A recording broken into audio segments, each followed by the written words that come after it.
All right, so now I'm going to do the same thing, but with a bigger number, and y'all are going to have to bear with me because I am going to use my calculator. Probably at times where I don't need to, but I just think it would make it easier. So same with the last one, I'm going to start with a line. Oh, I have the wrong setting on it. Hold on. Okay, I'm going to start with my line. I'm going to need a bigger line because I need the biggest value that's still going to fit inside.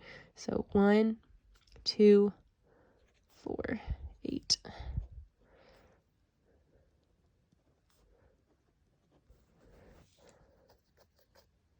I don't even remember what the next one. Okay, so it is 128. And I think 256 goes to 512. I'll double check to make sure. Yeah, okay. 512 is the big, if you double 512, that's going to be 1,000 something. So you know that 744 is, that 1,000 something does not fit into 744. So 512 is the biggest number that we are going to go to. Now we got to figure out where our ones and zeros go. The biggest number here that will fit into 744 is 512. So 744 minus 512. And I'm doing this on a calculator, even though I could do it just because it's faster. Okay, that equals 232. We take this number, we bring it over here. 232. What is the smallest number that will fit inside 232? It's not 256 because that's bigger. So 128 is the next number that we have.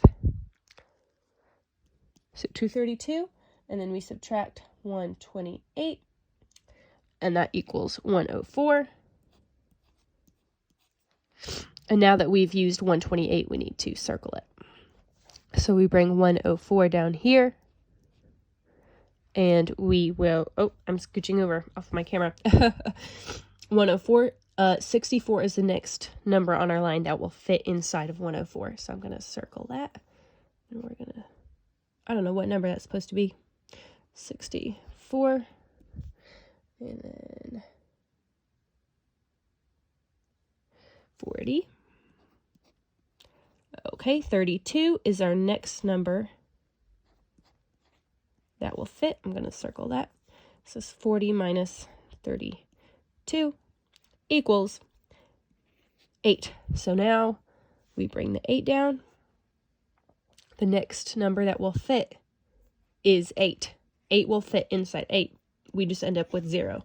So we circle that 8 and we are done. Now that we've reached that number 0, now we just got to fill in our ones over the numbers that we've circled. And then zeros everywhere else. And voila. That's the solution to this problem.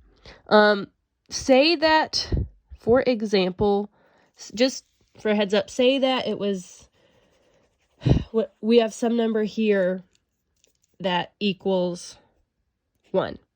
Well, if that's the case, you still have to bring the 1 down and do 1 minus 1 equals 0, and then that 1 would be circled too. That's just an FYI because that was something that threw me off. I felt like if it equaled 1, then I was done. No, you have to keep going until it equals 0.